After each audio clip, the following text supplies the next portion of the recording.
Welcome to Talk Dirt to Me, where two farmers shatter myths and take on the top issues facing America's farmers. Here's your hosts, Logan and Bobby Lee. What's up, everybody? Yes, another wonderful good evening.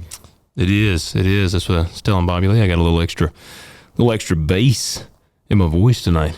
Is this still all continuing from the flu? You just... Apparently, I'm just never going to recover. There you go. Well, I've coughed.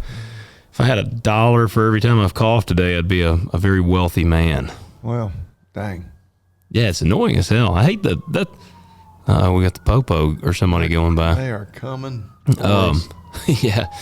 That's one of the things where I've always said, like, I hate a stomach bug, but the only good thing about a stomach bug is, like, it's in and then it's out. You know, like, it's like I feel like it's like 24 hours. Yeah. Yes. Sometimes, shoot, even shorter than that. Yeah, like 12 hours. Like you puke a couple of good times and you're ready to go. Oh, man, no, I usually, if I get it, I'm going to puke like 307 times. Oh, dang. And I throw up from my legs all the way up. Like, I'm sore, like, afterwards. I feel like I've been beat up. What a pleasant conversation to start off. I know, it comes out my nose. Oh, gosh. I don't think I've ever done that, maybe more than a time or two. Really? Yours don't come out of your nose when you get the stomach bug? I mean, I think the only... I would think it should only come out of your nose if you're like trying to hold it in because you can't. No, man. For some, it's like so violent whenever I throw up with the stomach bug that when I go, it's just coming out. I think if it could come out of my eye sockets, it would come out of my eye sockets, but it just violently comes out my mouth and my nose. I must be just a relatively healthy individual. Yeah, you just don't violently barf. Yeah, I haven't. Knock on wood. I ain't had the stomach bug in about 3 years. Yeah, I couldn't tell you the last time. Yeah, but I better. Yeah, I'll be coughing a lot tonight. You guys will be all right. Before we get in too much deeper, we got a couple of things we guys need y'all to do. First, we need you to hit that like button, hit subscribe, comment below, and if you're watching this on YouTube, then we ask that you hit the like button and let us know what you think of the show. Let us know any questions you have. I do still urge you to go to our website, talkdirtpodcast.com, to submit your questions because it's hard to keep up with them outside of that. Yeah. I was thinking tonight, I'm pretty sure I've got some questions that I told people we would answer, but they asked me outside of our emails, and I don't know what they are. Yeah, if somebody reaches out to me, I guess like Instagram or sometimes in my YouTube comments, and sometimes even on the Talk Dirt to Me YouTube comments, like, man, that'd be a good question for us to really dive into on the podcast. And it's a shameless way for me to be like, you're gonna have to listen to the podcast if you want me to answer that question. But then I'll even like screenshot it and try to save it. Well, that's what I was just looking to see if I had any. Yeah, we got a few other things going on besides just recording a podcast every week. So it's easy to get lost in the fray. Yeah, I'm trying to look here and see if I had any. I could have swore somebody had messaged me, but anyways, guys, I do ask that you leave us a little love there. Leave us 5-star ratings on Spotify and on Apple, and the video. We're putting the video up on Spotify now, so check that out. Let us know what you think of that. And what else I need to do? Check out agzaga.com. TalkDirt20 is a discount code. You'll use at checkout. That is $20 off a $50 minimum order and free shipping. Shop around, get all the good stuff. Use the discount code. We appreciate it. That's right. Yeah. Hell, I don't know. I was looking here. I can't freaking find the. I know there was a question somebody asked me, but I don't remember. I do got a funny thing. You follow News Channel 5 on? Well, you don't get on Facebook. Like our local News Channel 5? Yeah. Negative. I get on here's my routine. When I get on Facebook, I immediately, there's like our local sale barn. I like check just to see what they're, sometimes they'll be like, hey, we got a nice group of heavy bred mama cows. They're going to be here this week. And I'm like, oh shit, I need to go buy those. Yeah. And I'll look at some of the classified farming pages or just marketplace in general. Yeah. If I'm like on the prowl. Yeah. Oh, I'm just like, I'm sitting. Oh, you're taking a shit, and you got to have something to do. I mean, that potentially, or I'm just sitting there waiting on my kid to get done with ball practice or something. I gotcha. I mean, to mindlessly scroll and waste 5 minutes. Yeah. No, I'm not on Facebook officially. Well, News Channel 5, this is our local. I'm a WREG Channel 3 kind of guy if I'm going to use it. Yeah, when we used to watch, but I mean, I don't ever use it anymore. But unless there's like, when the tornadoes are coming, I like to tune in. But I got tickled. Listen to this headline. This is a real headline that Action News Channel 5 shared. It wasn't like a spam account. No, this is 100% real. U.S. deports a gay asylum seeker to a third country where homosexuality is illegal. That's a lot to unpack there. Yeah, literally. News Channel 5. So we deported a gay asylum seeker to a third country. Yeah, see, they even left out third world, so whatever moron wrote this. So that's what I was about to say. So is this the third time we've deported him, and every time it's to a different country? Where homosexuality is illegal. No, it's supposed to be third world country. Is that the third world country that he's a citizen of and where he's from? I don't know. But like this tickled the hell out of me because I was like, so now, because here's the deal. They deport a gay asylum seeker. For starters, if they deported him, he was already here. But if you're going to come here seeking asylum, I'm pretty sure you have to file for asylum before you get here. Yeah, an alternate headline would be illegal immigrant gets deported. Illegal alien gets sent back to his home country. Yeah. That's what I read this to Marcy, and I said, it should say... A guy got a free ticket home. Yeah, illegal immigrant gets deported is what it should say. Because it's like, why does this matter? U.S. deports a gay asylum seeker to a third country where homosexuality is... What the hell? Like, is ICE and these guys now supposed to, like, when they're deporting these people, they're supposed to be like, sir, what's your sexuality? Well, and then depending upon their answer, they're supposed to say, okay, we got to send you here. We have to identify. Like, I mean, I don't know if I get picked up illegally in Mexico and they're going to say a straight man is deported to a country where heterosexuality is legal. You should say, I'm a gay man, and maybe they'll send you to, like, America. But, I mean, would they care that, hey, he's straight and he's going back home where it's heterosexuality is cool? I mean, I got a feeling they're not going to care. Why would that even matter? Yeah. And so the opposite should not matter. And I know people say, well, it's because he's going to be persecuted for his sexuality in his country. I mean, I hate to be mean, but that's not our problem. Yeah, not our problem. And I mean, that's, between him and his country. I mean, yeah. I mean, a lot of us were blessed to be born here. And then, I don't know. I just thought it was so bizarre. I was like, what a weird headline. It's the whole weird thing. And I understand our immigration system. It's broken. It's probably the process of going through it legally is probably way more complicated than it should be. But immigration good, illegal immigration bad. Plain and simple. Yeah, that's one is a crime, one is not. Yep. I mean, that's the thing. Like, it's like, unfortunately, if you come here illegally, you are a criminal. Yeah, it threw me off when it just said third country. I'm like, so we just keep sending him back to different places? They're like, we're going to keep sending him to anti-gay places every time until maybe this gay gets the point. Yeah. No, yeah, I'm assuming it was supposed to be third world country. A couple other little current events. You've been following Hillary Clinton being questioned? I caught brief headlines, but I did not. I mean, I'm happy to say I have not thought about Hillary Clinton in a while until I saw a couple of those headlines today, and I just scrolled right on past. Man, I had to watch some of them because I've gotten tickled. Because now she's claiming that she never met Jeffrey Epstein, and she may not have. Oh, I don't. Bill was obviously best friends with this dude. But I kind of have gotten the impression that Bill and Hillary really don't hang out much. Yeah. Like, I wonder when's the last time they slept under the same roof. When do you think the last time is they had sex? How old is Chelsea? Oh, shit, I don't know. She's probably a little older than you, isn't she? Yeah, she might be close to 50 even. You think that'd be the last time? You think it was strictly for procreation purposes? I don't know. Of course, because when Hillary was running, they showed like some pictures of her like back when she was like in college. It's like, she wasn't unattractive. Yeah. Was she not? No, I mean, and I don't know that. I mean, again, what was she on like a scale of 1 to 10?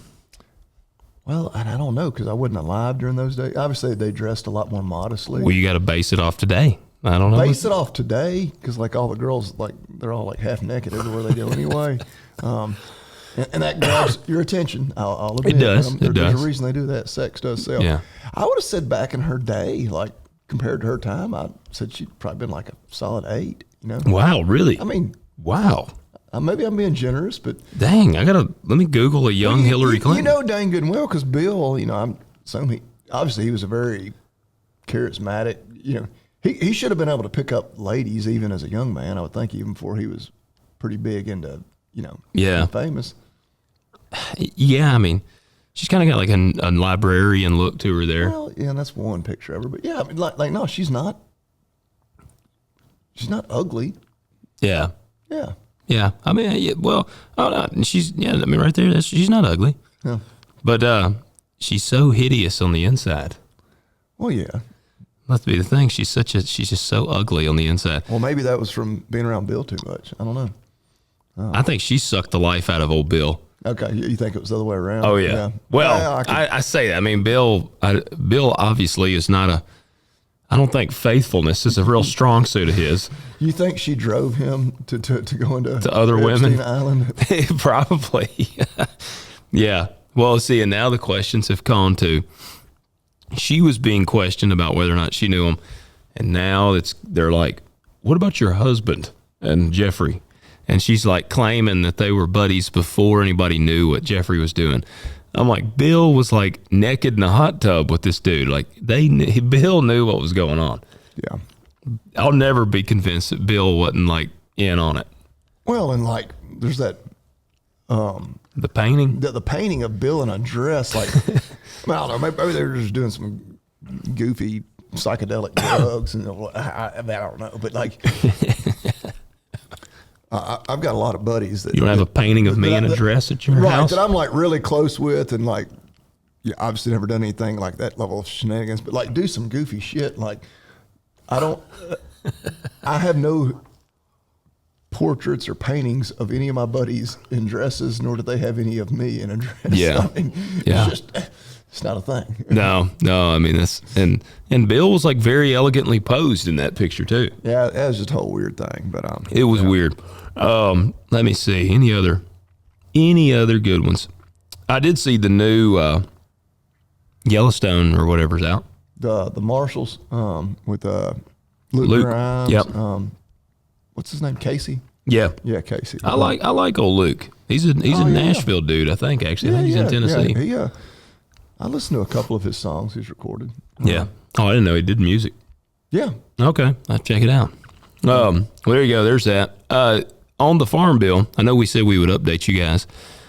There is no update because it That's snowed how the like government moves. yeah. Well, yeah, and they did have that. It snowed like 17 feet. They actually postponed everything. My liaison, our informant, I guess, with the Farm Bureau, she texted me and was like, they're not going to be voting on the bill or nothing because it's of the freaking weather. But there is something I forgot to mention when we were talking about it last week, and that is they've actually, on the USDA beginning farmer loans, they've actually increased the amounts with this farm bill.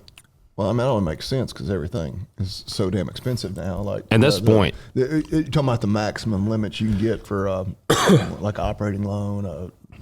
Yes, I had at one time I had that wrote down here. Is it for both operating loans and for like farm purchases? And, Yep. Yeah, everything. Yeah. If I can remember the amount. Let's see, when we talk about that? That was last week. Yeah.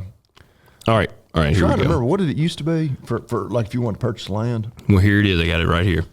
It used to be 600,000, Okay. and that was the beginning farmer loan. It's what I used. It's what I used to get started. It's about the farm I live on now. Yep. And I had to split it, but I used a little bit of that on the second. You split it with farm credit. Yeah, because I didn't have enough left, which it had to have been less than 600,000. I was gonna say, did you pay that much for all that? No, I was about to say, yeah. Because how many acres is your place?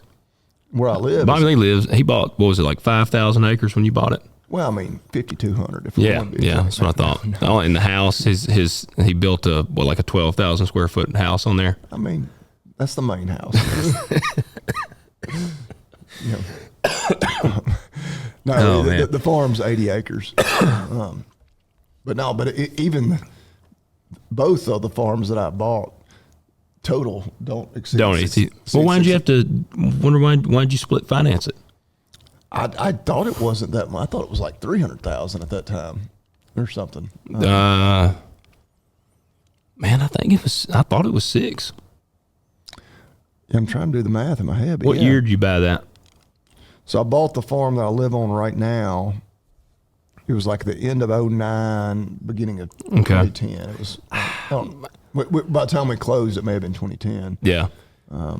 Maybe at one time it was actually, was it 300,000 at one time? I don't know. And then, because then the second farm that I bought, it was in like 19. It was kind of the same thing. It was the very end of the year, and it kind of spilled over into the next year. Yeah. It definitely spilled over into the next year that time because we had a government shutdown. Oh, yeah. That totally like delayed me by like 6 weeks. Because the loan guy was like, man, we were ready to close like 2 days later, and then the shutdown. I remember that. It was back like 6 weeks. I remember that. I don't know. But anyways, it says the old limit was 600,000. The new limit is 850,000. And see, I think this is a good thing because land prices are only going up. Well, and even on operating loans, like see, and those have increased. Yeah, the cost to put in a crop today versus 10 years ago. The old limit was 400,000. Now it's 750,000. That's for operating. Yep. Yeah.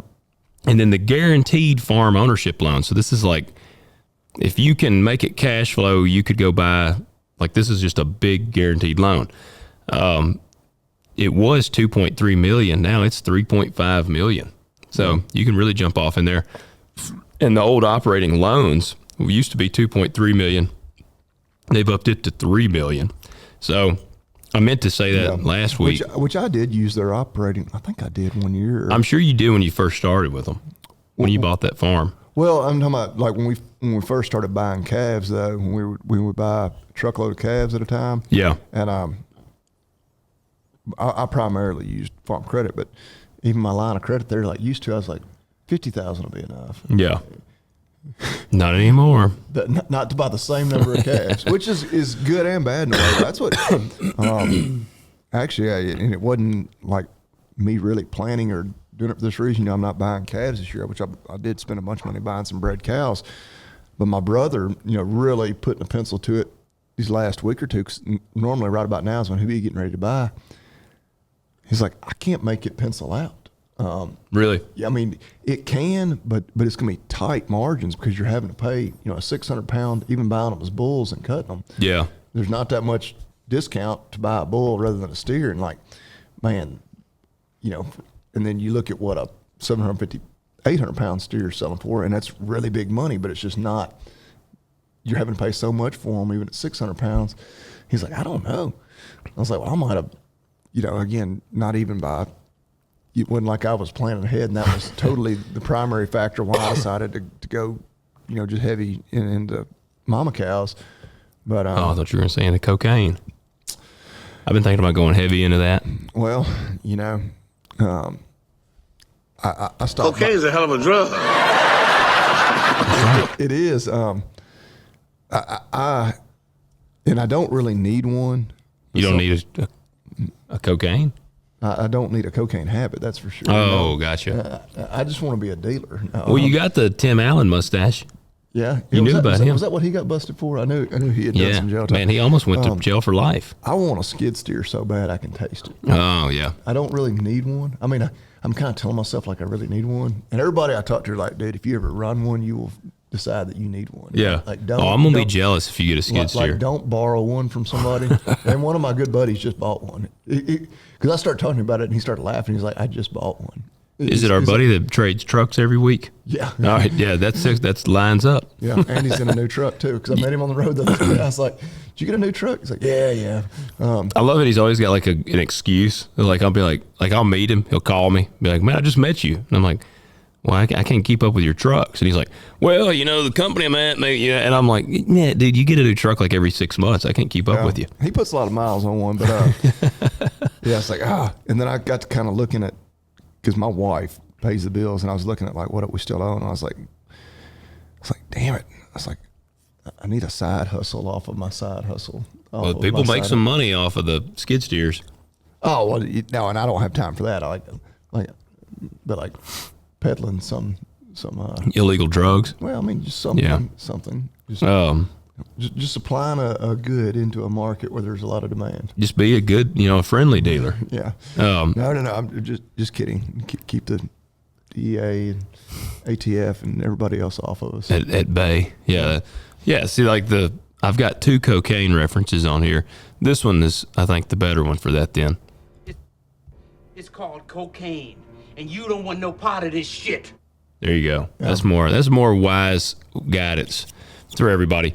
But yeah, now I don't remember how we got on the cocaine, but did we do a cocaine reference last week? I don't remember. Yeah. You slipped one in there. Yeah. Gotcha. All right, so I was kind of looking. Like I said, things have been a little quiet in the ag sector right now because everybody's kind of been froze in place. Well, they've been quiet, and then was it yesterday I sent you that video, the James O'Keefe? Oh, gosh, yes. Yeah, I forgot about that. That came out of nowhere, which... James is going to get murdered. Well, and all those people he was interviewing, I was like, they're definitely going to get killed. Because they were spilling the beans, and it was all... give us a rundown of what that is. So if you're not familiar, originally he was Project Veritas. Yep. But something went sideways there. I don't know. He really liked pretending to be a gay man and going on dates with the people that were gay. So it's James O'Keefe for people who don't follow them. But basically, for years, they've done like these undercover investigations. Not what is he now? Just James O'Keefe? It's OMG. It's O'Keefe Media Group, I think. That's right. But, I'd love to get him on and talk about this. And so, like, anytime there's like a lot, like after the election, they would go undercover and talk to and he's usually, very conservative biased. Or not biased, but just he sees things from a conservative lens. Yeah, and they would have these election workers and a lot of times he would have somebody go on a date with them or something, and they get to drink and be like, oh yeah, we completely cheated in that election. They were openly admitting to it, and he would have this all videoed and whatnot, and then there was all kinds of different ones. They'd be talking to people at CNN. Remember, it may have been after they got Biden elected. Yeah. And they're like, oh, yeah, well, now our big shift, for the last 4 years, it's just all been to, very biased against Trump. Now we're going to shift towards climate change. That's going to be the big thing we're really going to push now. Yeah. And how all that. Just getting them to openly admit all this stuff. And the Planned Parenthood, undercover with them, admitting to selling baby parts and it was crazy. It was crazy. And so they were at CattleCon. And, is that where that happened? Yeah, it was at CattleCon in Nashville. It was a long video. Okay. I didn't get to watch all of it. I saw it on Instagram. I immediately, because I was like, I'm not going to sit there and watch this on my phone. I put it on TV, and they have a YouTube channel. And it was like a 16, 20-minute video, something like that. Yeah. So they had somebody undercover there that talked to, I don't know, at least a half dozen different people, a couple of big-time cattle feeders. They were pretty much, it was all highlighting the big four. And again, that's something we talk about all the time. We don't go more than 2 or 3 episodes without talking about it. But I was like, wow, it's always been within the ag and specifically within the cattle, kind of sphere. Everybody knows the big four and how big of a problem they are. But I was like, man, this is now making it to mainstream, which is exciting. Non-ag. Oh yeah. And I don't know if you call him mainstream because they're still an alternative media. But he's probably got, it's a bunch of views. Oh, yeah, and he is not ag at all. In fact, he was dressed up. He looked kind of ridiculous. He was trying to fit in there at CattleCon. Was he like Lloyd Christmas and Dumb and Dumber? Close. Oh, shit. He actually wore the cowboy hat real well, but it was his shirt. Did he have the tassels hanging off of his shirt? Not quite, but it was pretty loud, and he looked pretty flamboyant. But this guy was like, oh yeah. I mean, they're pretty much. They said, JBS, the Batista brothers, they are the Brazilian mafia, and that's not even an exaggeration. Yeah, I think that wasn't that basically his exact words. Yeah. Oh yeah. He's like they are the mafia in Brazil, and just laying out the big four and how, there is price fixing, there is collusion. You can't really prove it, but everybody knows it. I mean, it's the worst kept secret in all of ag. I'm trying to see if there's any updates on that. They were just kind of high, and I really haven't seen it shared widely. I thought, because I guess I don't know when exactly they published all that, but I just saw it yesterday. Yeah. And I was assuming it had just kind of, was released because CattleCon was just a couple weeks ago, 3 weeks ago maybe. I kind of thought it might have been a big story, but I think it was kind of, I don't know, from the ag media perspective, they're like, yeah, this is the same story. Like I said, we talk about this all the time. It wasn't any new information. It was just the fact that a more broad media source was now, aware of it. And I was like, well, that's pretty cool. I want to see what his... The people, outside of ag are now, aware of what's going on. Yeah, see, he's got 1.6 million followers. Yeah. So, I mean, dude, yeah, that's big. I mean, it's been shared almost 4,000 times, 10.6. Yeah, just that, and that's just on Instagram. It has 223,000 views. I'm sure it's on like X and everything as well. Oh yeah. But JDR Farms. This guy says, what did he say? Something about it. Oh, he is kind of he is kind of flamboyantly dressed. But it was I thought that was what is it? Okay, he said, yeah, the Batista family is basically the Brazilian mafia, straight up from whoever Scott Cruzmark is from JDR Farms. That dude's probably dead. Like, he's probably already dead. Well, and I was thinking, I was like, man, yeah, it's got 43,000 plays on YouTube. Yeah, it's a 16-minute long video. Yeah. Except, he wasn't. It'd probably be a lot worse for him if he did an interview, but they were literally sitting at a bar talking. He had no idea he was being recorded, which is a little bit, I don't know. I don't want to say sleazy, because these guys aren't the bad guys. Yeah. But like none of them would have been willing to go on camera and say all these things about the Big Four meat packers. Yeah. Good God. Yeah. No, I mean, we had, we've had a guy on the show here that was affiliated with JBS. Wasn't it JBS? Yeah. He spoke very highly of them. Yeah. And Bobby Lee and I were like picked up, and this is no shade at the guy, but we just picked up, we were like, we're not going to push this one because his response let us kind of know this guy's he ain't going to throw no shade. And he wasn't still associated with them any longer, but yeah. I think there may have been a dude off camera with a gun to his head, so he was like very cautious with his words. Yeah. I wanted to look and see. I wonder, do you think this is going to have actual effects? I think the biggest effect is just more awareness from the general public that wow, we have a real problem, and maybe that'll be enough to get the attention of lawmakers. But man, it's definitely the price fixing and collusion between them, like clearly illegal. Yeah. The fact that our system has allowed for the meatpacking industry to get so consolidated to the point where 4 companies control 85% of the market. In a way, those 4 companies, I don't blame them. Like they took advantage of the system, and some of that is, probably unfairly they used, because these big companies love all the regulations. Oh yeah, well, like we've said, it makes it a lot harder on the independent guy, right? Because they can sift through all the regulations. An easy one to talk about would be, I have people periodically ask me if you sell, they'll call me and they'll be like, hey man, does Bobby Lee, does he sell, can I just buy some ground beef from him or buy some steaks? I'm like, well, you can, but you got to buy the whole cow. And they're like, really? And I said, yeah, legally he's not allowed to sell cuts of meat. And they're like, that's retarded. And I'm like, it is retarded. You ought to be able to, in my opinion, if you want, we've said before, you accept the risk of buying from somebody if you buy independent.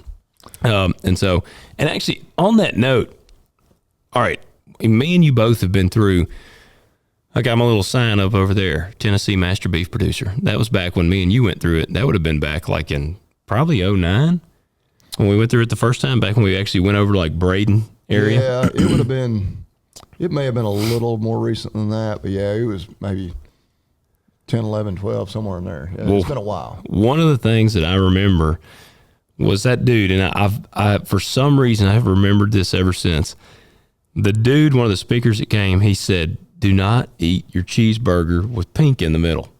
And he was like, when they grind up a burger, bacteria is introduced to the meat. There's just so much surface area in the ground. I mean, it's infinite surface area compared to, a primal cut. So I saw a dude today, and he had a pack of ground beef. This was on Instagram. Yeah, did I send it to you? I don't know if you sent it to me or I just saw. Yeah, I think you did send it to me. He was eating raw ground beef. Raw ground beef. Why in the hell would you do that? Like there is some people claim like, oh, well, raw, it has greater nutrient benefits.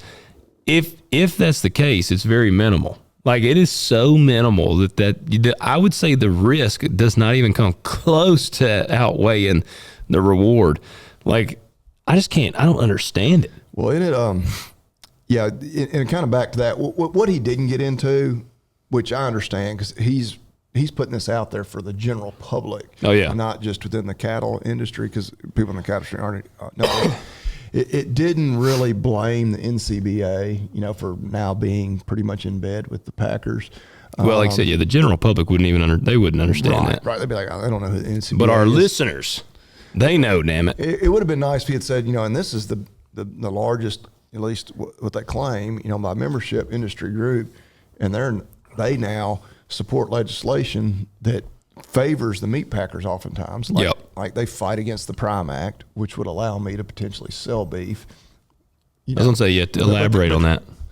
Prime Act, I don't have the bill in front of me, but basically would allow me to sell meat without it being from a USDA inspected facility within the state, or it would allow the state to decide if you could do it. It wouldn't be, as long as I didn't sell it across state lines, more or less. I might not have those exact details. But so the buyer accepts responsibility. Like they're accepting or what would be the word? They're accepting the risk. You're assuming the risk, whatever.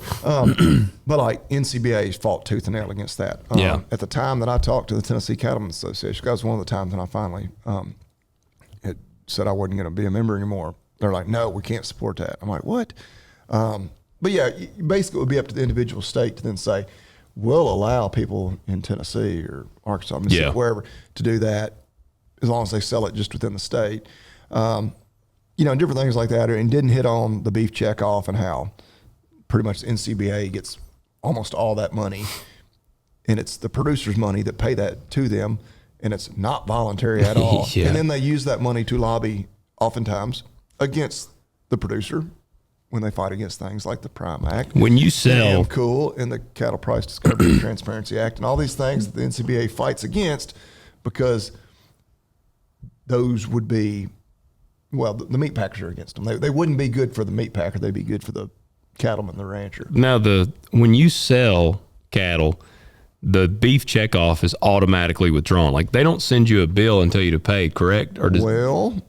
So when you sell through like a livestock auction, like if I take my cows to the sale barn. Yeah. The sale barn is required to take it out. Yeah. Like I don't.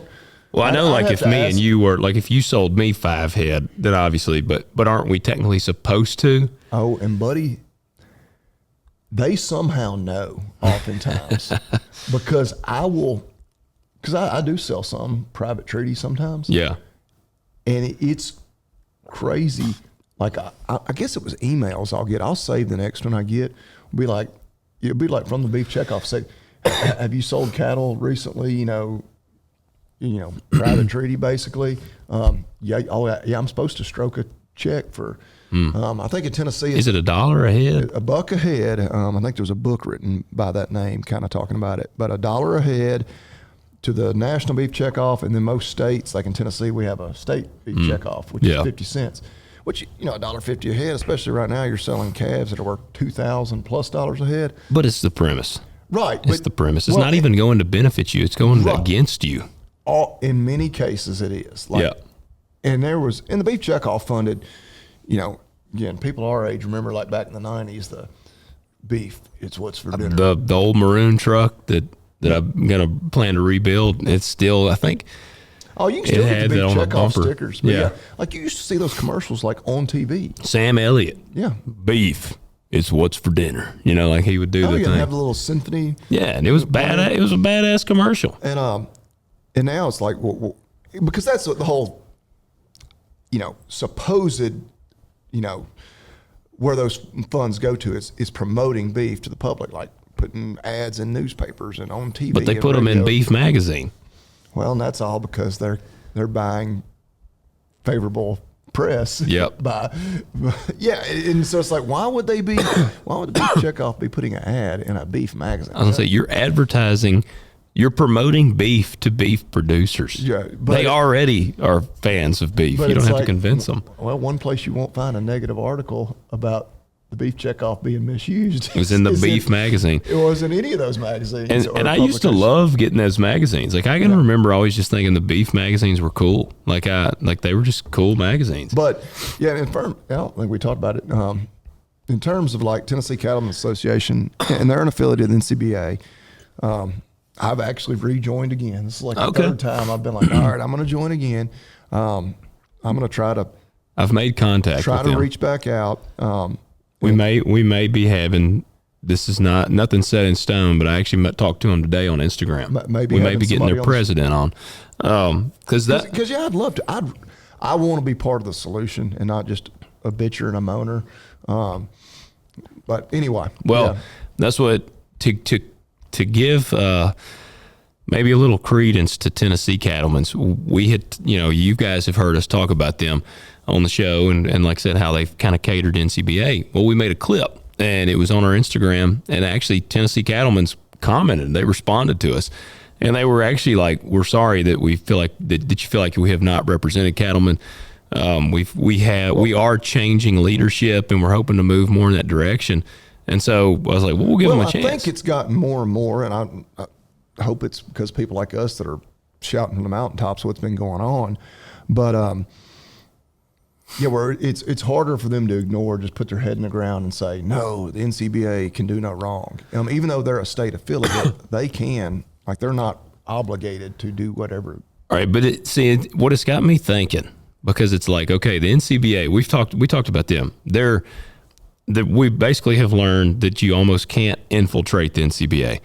And so I actually was thinking about this because we're going to talk to TCA at some point, Tennessee Cattlemen's.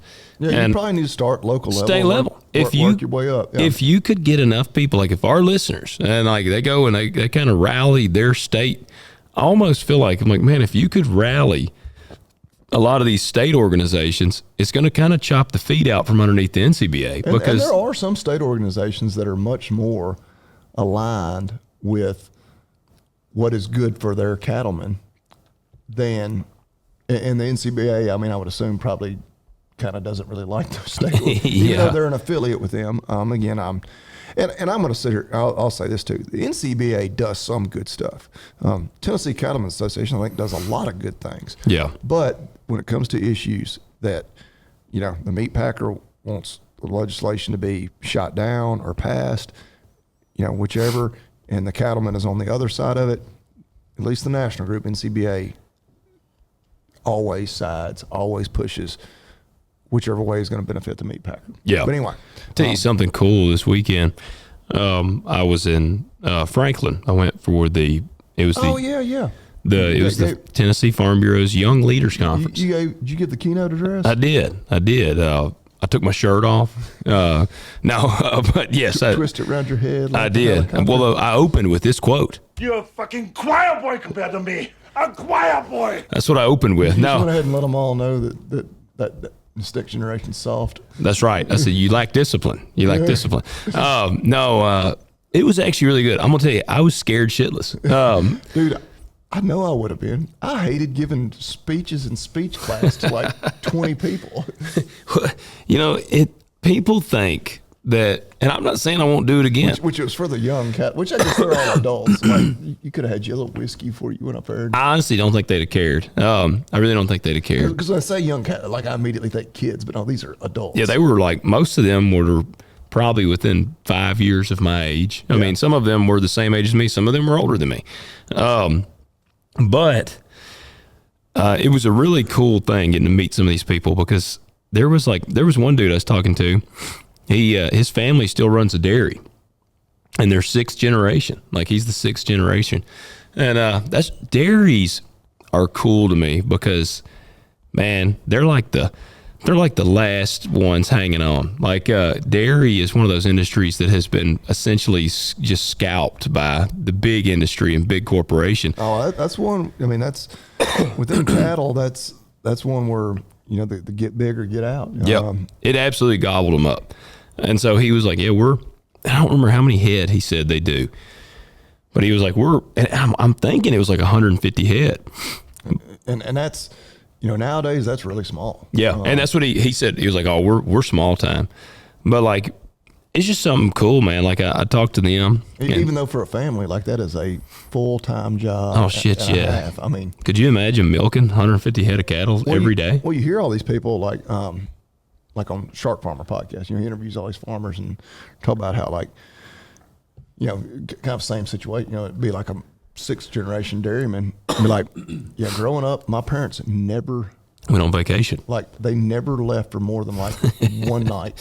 Yeah. Like they would get somebody that could milk cows. Like if there was a family member had a wedding out of town, they would milk cows on Saturday morning, leave town to go to the wedding, have somebody that could milk on Saturday night, but then they would drive back like after the wedding or like maybe one night and like, no. Yeah. Like never can leave town. Like it's every day, twice a day, every day. One of our, I'm sure you dealt with him. I know knew him very well because hell, I know your dad and him were really tight. Yeah. But great guy. His family, I'll never forget. He was who did my first farm loan, and this guy's family, when he was growing up, they ran a dairy.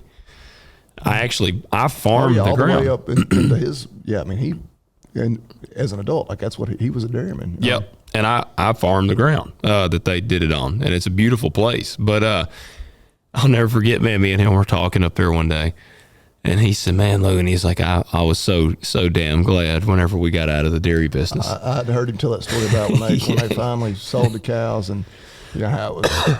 He was just like, dude, he said, morning, night. He said, all the time. He said, it's your life. And so, I mean, I give major kudos to the dairy guys. I mean, they work. They work. Yeah.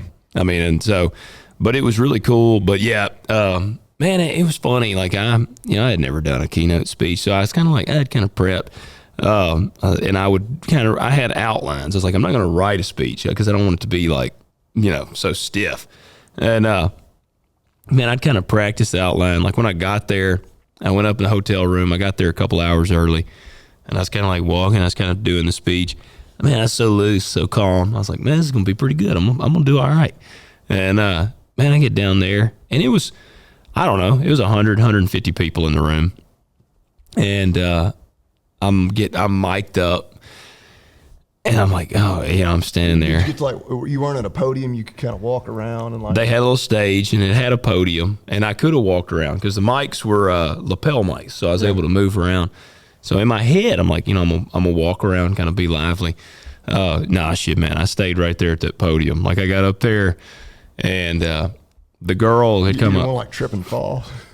I didn't want to trip and fall, and I was like, the podium is like my safety blanket. Like I was like hanging on to the podium. But white knuckle. Yeah, and because the dude had told me, he's like, man, 30 to 40 minutes, and I'm like, damn, 40 minutes is a long time by yourself. Like, me and you, we've talked for 43 minutes, but like we have a person to bounce conversation off of. Yep. So I'm like, damn, how am I going to stretch this thing out to 40 minutes? And which he had told me, it's like, if you go a little less, that's fine. If you go a little more, that's fine. Whatever, man. He's like, just do what you do. So I did what I did, and dude, I was like, my heart was pounding. Shit, I mean, it is crazy. Like I was thinking about it, I'm like, it is wild how scary it is. And when I first started, I told him, I said, look, guys, I said, I'm a storyteller, I'm a talker. I said, but I'm looking into cameras. I said, I ain't looking at nobody whenever I'm talking. I said, so this is outside of my element. And it went good. I did close. I got a couple of laughs. I made fun of you cattle guys a couple of times. The majority of people in there were cattle guys. And I don't remember what I said. I was like, something along the lines of like, I knew I was coming to talk to some cattlemen. I saw a couple of Lamborghinis and stuff parked out in the parking lot when I was walking in. But I closed. I was like, I gotta put a little touch in there. So at the end, I said, I want to quote a late great philosopher. and that is Mr. Ozzy Osbourne when he said, you can't kill rock and roll. And I said, I feel like that about agriculture, man. You can't kill agriculture. And that was kind of my close. So, I mean, it was good, but I was scared. Man, it was nerve-wracking as hell. Yeah. You got to do the next one. Yeah, I don't know. Doing the live podcast, a couple we've done, like I said, it's both of us, even though it's a live audience. It's still nerve-wracking. Yeah, but, I thought that's gone pretty well, but like, just me up there giving a speech, I don't know about that. Yeah, like I said, I think now I would do the next one. And I ended up actually I did 25 minutes because I started my timer on my watch. And I looked down, and as I was closing, it was at 25 or 26 minutes. I'm going to go ahead and say probably most people there, because typically when you go on speeches, you're like, oh, this dude doesn't get long-winded. Yeah. Well, that's what I got done, and I walked back there to the media guy, and it was actually the same dude that did, he ran the media and videoed us when we did the root of the matter. Yeah. And so I said, man, he said 40 minutes maybe, but I said, I went 25. I said, I hope that's all right. And he said, that's actually like the perfect time. He said 20 to 30 minutes. He said, you go longer than that, you better be explosive as hell. He was like, because people are going to start getting bored. Yeah. And I said, well, good. So he was like, you actually hit he was like, that's the perfect time. So, it's kind of one of them things. It's reps, man. I mean, that if I do more, it'll get easier. Yeah, the next one won't be. But I'm hoping it's a little ways off maybe before I do that again. Yeah. So, but no, it was really cool, man. It honestly was encouraging.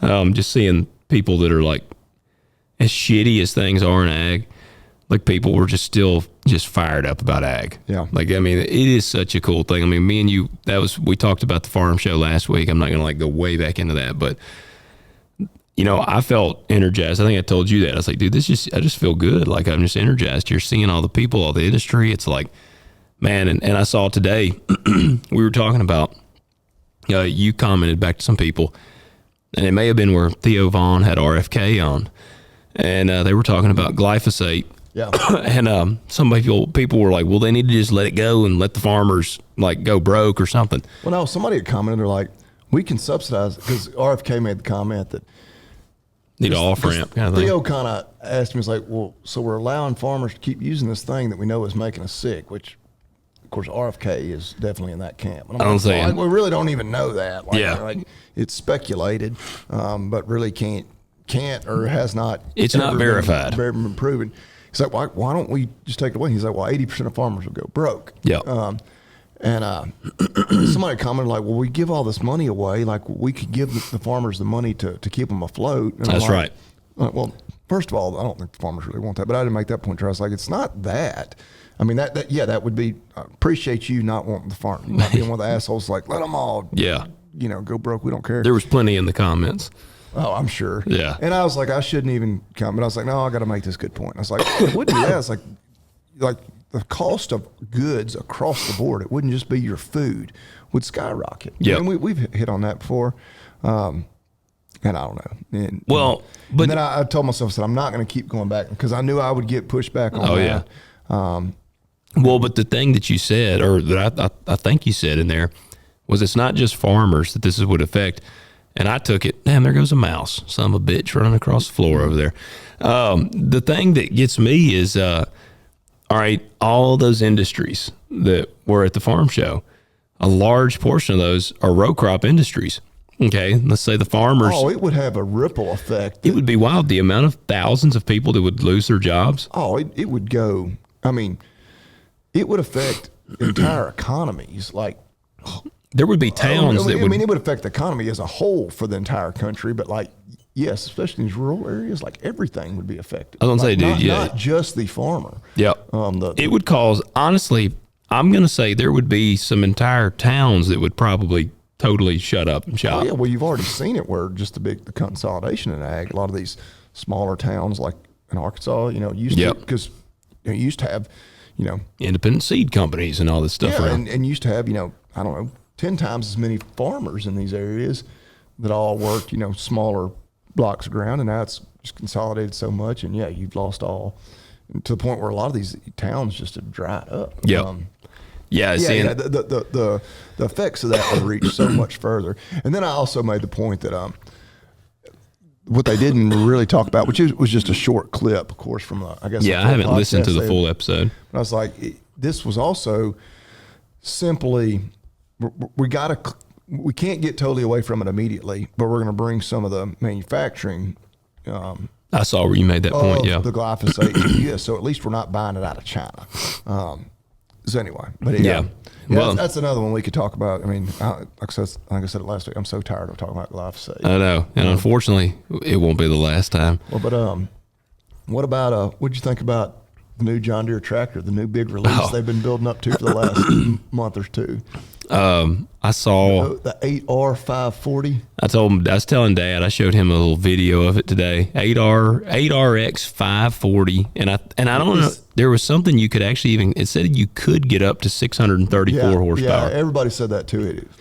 Yeah, but you guess the big thing, because John Deere has made tractors with that much horsepower, but they're always 9 series. This is a first 8 series. Not ever in that size frame. Yeah, not the big, articulated like massive tractors. Yeah, man. But and I know like Deere is.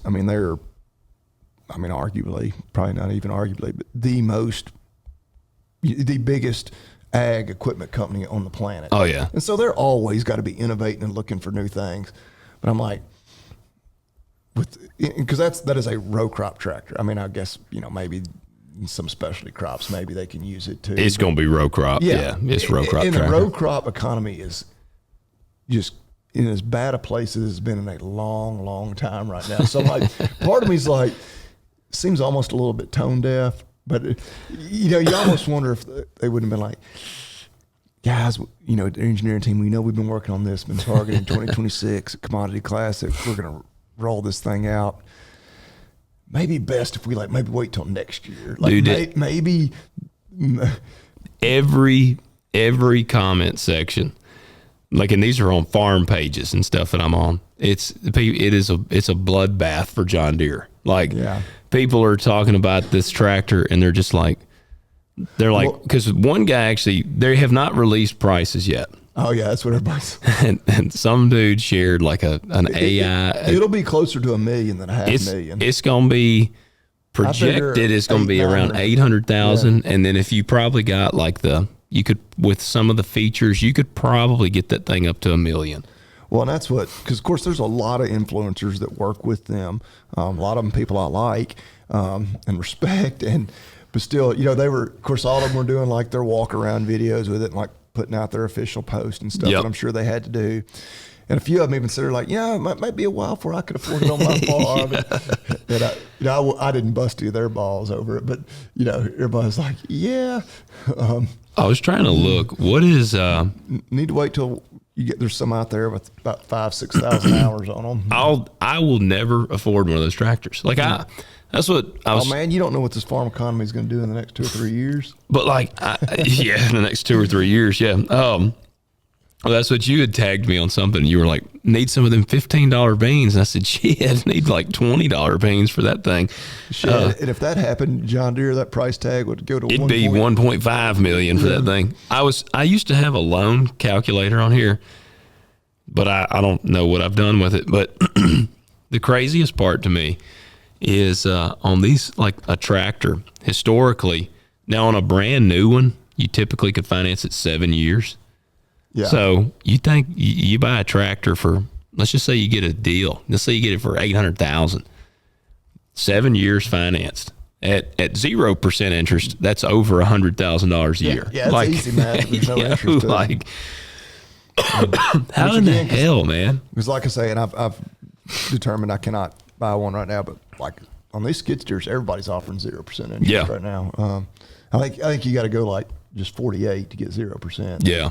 If you go 60, you have to pay 1. But I'm not even, it's funny, dude. I remember back in the day, whenever a company was unveiling a new tractor or something, I would get pumped up. I was like, man, I can't wait to see it. I don't care. It was always this is what I'm going to have one day. Yeah, in 2 or 3 years, I'm going to probably need to get one. Somebody's trading it back in with a couple thousand hours on it. But yeah, those things are. I'm like, I'll never own one of those. I mean, it's like the X9 combine.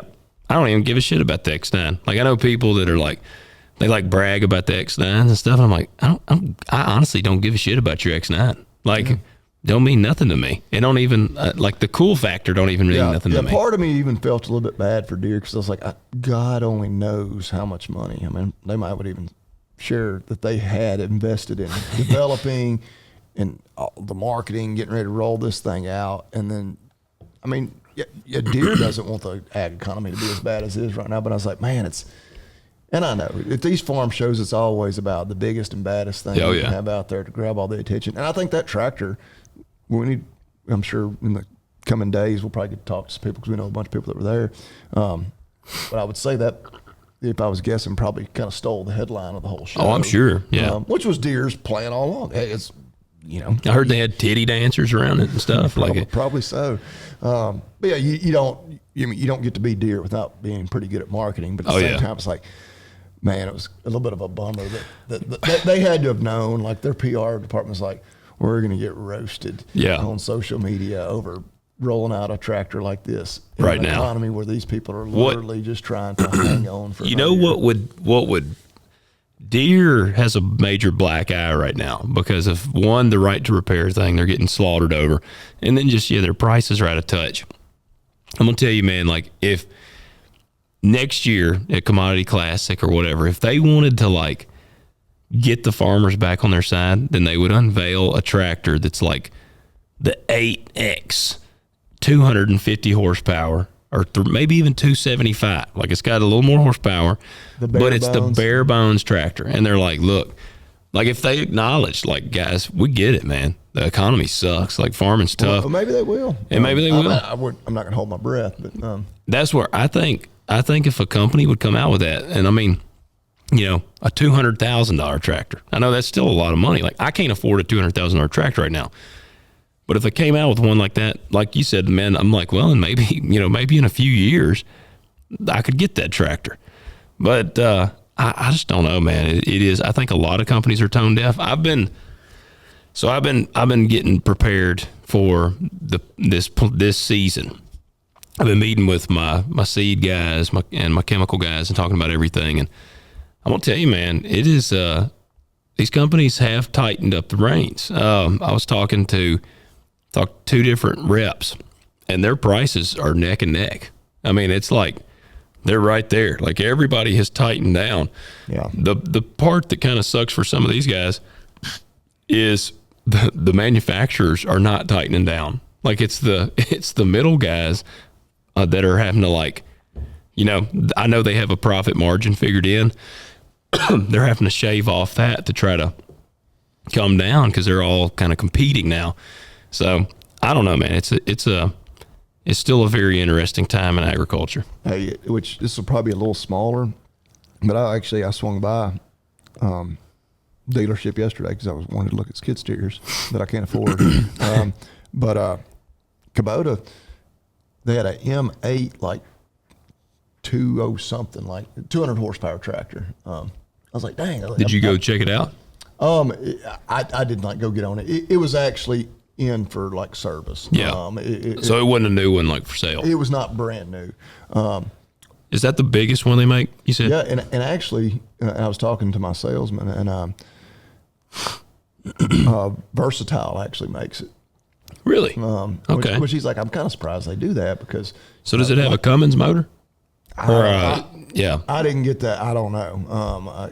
I mean, it wasn't. I was just like, oh, that's neat, And he was like, yeah, he's like, and I'm kind of surprised, like, because everything else Kubota, like, they don't put their name on something else, but on those really big ones, just wow, the biggest one. This is pretty crazy on the prices of those. Now, 200 horsepower would be a little low for like what we do, but they're getting they're getting closer, and I'm assuming they may be gonna try to increase that and get bigger. But like this here says a brand new M8-201, which is their 201 horsepower. That's what this one was. I thought it was a 201. Yeah, it says the price is between 109 to 168. That's pretty cheap for a 200 horsepower tractor. Damn.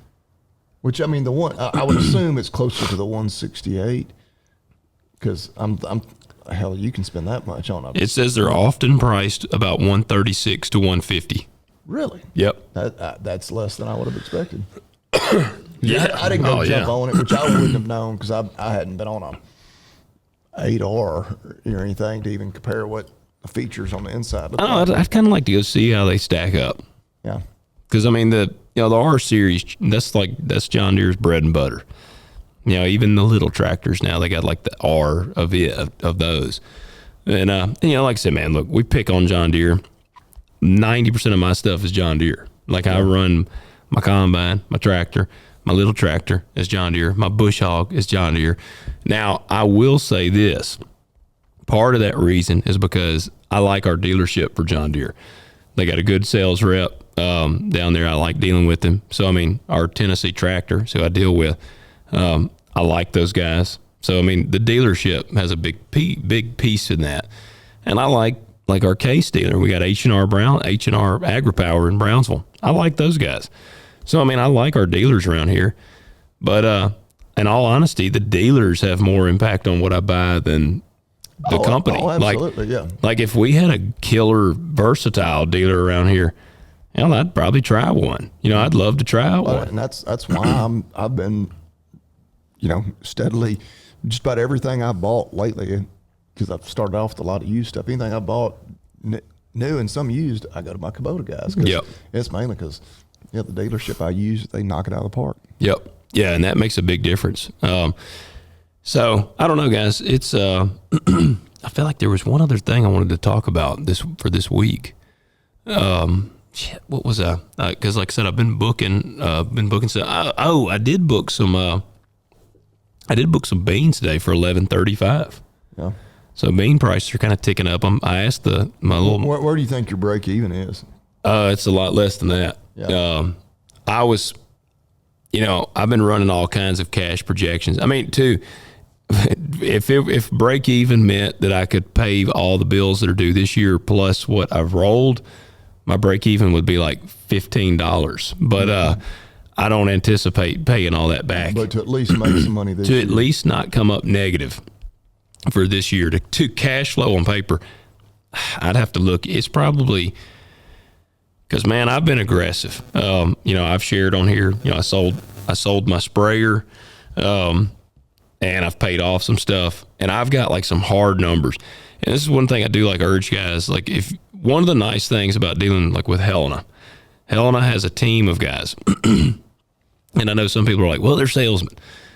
Well, I have my numbers. I know what numbers I need to hit. And so I can go to them and like the agronomist side, I can be like, look, man, here's the bushels I need to hit. Here's the hard line. I just can't go above this line on my costs. And it's like, how can we make it get in that range? And we'll work with them. And oftentimes they've come in below that hard number that I give on, fertilizer or something like the chemical is something I can try some generic or I can buy from them. I compare prices. I'll tell you, seed, by the time you get seed and put treatment on it, they're all pretty damn close on beans. They're competing with each other. It's like, on the veterinary side, we have two distributors that I primarily use. A third one, whatever. Like sometimes, like if I'm going to order something, I'll go to all three of their websites to see. They're all within like just a few dollars, and it's usually basically identical. Oh yeah, because they know they're competing with each other and they know what their competitors selling it for. Yeah. Yeah, and that's one of the things I was telling someone. Now, corn seed has it's got some pretty big variance. You can get some seed a whole lot cheaper. And I'm going to experiment a little bit, like not dangerously, because this is not a good year to experiment. But like our friend Matt Griggs has talked about bumping your corn population back, 2,000 population per acre. In the grand scheme of things, it's not like going to be detrimental to your yield, may not even affect your yield, but you might save 10, 15. By the end of the season, you might end up saving 15 or 20 bags of corn at $285 a bag. That's pretty good little savings. Yeah. It's, I was bad about in years past, if row cropping makes you, it makes you dead to money because you spend so much money. You spend $500,000 or $1 million to try to make 80 grand, like at the end of the year. And so you're spending a fortune. And so then if you look at stuff, it's hard, or it's easy for you to be like, when you start looking at stuff, it's like, well, I can do that, but it's only I'm gonna save $2,800, you know. And then like when in the grand scheme, you're like, hell, if I'm spending $700,000, what difference does it make if I spend $2,800? And it's an easy way to get to, and I had kind of gotten there myself. But it's like, that's not the way to be, because a $2,800 here and $2,800 there, before long, man, you're like, you turn around, it's like, oh shit, I've been shaved off $40,000. Yeah, that 80 grand you were going to make, you know, is down to 40 grand. Yeah. So like, I mean, that's the kind of stuff, that's the kind of changes that I'm making. And I'll tell you, like, man, my break even might be like 980. I got some real aggressive plans. And I'm not shooting for huge yields either. Like from a fertility standpoint, when we're going over goals, you know, I'm being realistic. Like, would I love to see my beans across the board average 65? I would. Are they going to do that? No. Like, I don't care if it's a perfect year. I got some fields that they just ain't going to do it. And so I'm like, let's hit a 48 bushel average or a 46 bushel average. Corn's the same way. I've got some fields that will dry land average over 200. I got some fields that if Jesus planted them himself, they would average 150. So I'm like, let's shoot for 165, one in that range. And I'm going to fertilize it for that. Because the good thing about corn and stuff, I mean, if I give it the nutrients for 160 bushels to the acre, it could still make 170 or 180 if all the other elements are right. But you know, where it and like, if it makes high yield and I throw everything at it, it'll make good money. But the problem is when you throw everything at it and then you don't make those yields, then you're freaking hung out to dry. Oh yeah. You've gone the high risk, high reward route, and you don't get the reward. Yeah. You get bit by a drought or a bad windstorm comes through and you got a bunch of green snap or whatever, you know. Yep. Something doesn't allow you to. You swung for the fences and you swung and missed. You know? Yes. Or you popped out. Yeah. Yep. All right. Before I totally lose my voice, let's do this thing. Let me start off with two words. Made in America. All right, I got a different one, and it's not made in America. All right. But it's worth a shout out. And I was going to look and see where it's made. All right. I think I know. Japan. Yeah, I was about to say. And Japan, I'm going to be honest with you, I'm actually okay with Japan because like a lot of scopes. Well, I noticed I was like, oh, he's got a Seiko. Yeah. Dude, I've had this watch for a while. And actually there was an adjustment that needed to be made up inside of it. And so I had a guy, he's a watch guy, and he adjusted it for me. So I've finally been wearing it. And man, I'm just going to tell you, it's just something about wearing, like, because I normally had that Garmin, and I think a lot of times you wear a watch. I got to where I don't wear a smartwatch anymore. See, dude, it's something, you feel like a man wearing a real watch like this. Like and Seiko, I have not finished Cry Havoc, but you know, they're like, Seiko is one of the big watches that a lot of the military guys were big on in the book. Like they actually were going to gift a Seiko to this. He was like their translator or something in the book, Cry Havoc. But what is yours? It's a Tudor. Okay, gotcha. Yeah. Do you got any Seikos? I do. Yeah. Actually, the watch that used to kind of be my everyday, other than my smartwatch, was Seiko. Yeah. Man, I just think they're cool watches. Yeah. And it's like I said, it's something, and they're heavy. Like, you know, before this watch, and like some guys like, man, these bastards talking about how bad things are, and he's talking about his Seiko. This watch, I think I paid, I mean, it was expensive for me. It was probably $500. Yeah. That's not, in terms of watches, that is not expensive. But this is I feel like it's a good, if you're interested, like getting into watches, I feel like that's a pretty good entry. A lot of people, they describe the Seiko, it's the Toyota of watches. Yeah. Nice, good quality, like as good a quality as what you can spend on, you know, I don't know, where's like a Rolex or something. But it's gonna get the job done. Looks good still. Yeah. We get to what, $18 beans, and you give a Rolex, $8 540, because then you'll be like, hell, I'm spending $800,000 on a tractor. What's a $10,000 watch? Yeah, probably more like 15 or 20. Yeah.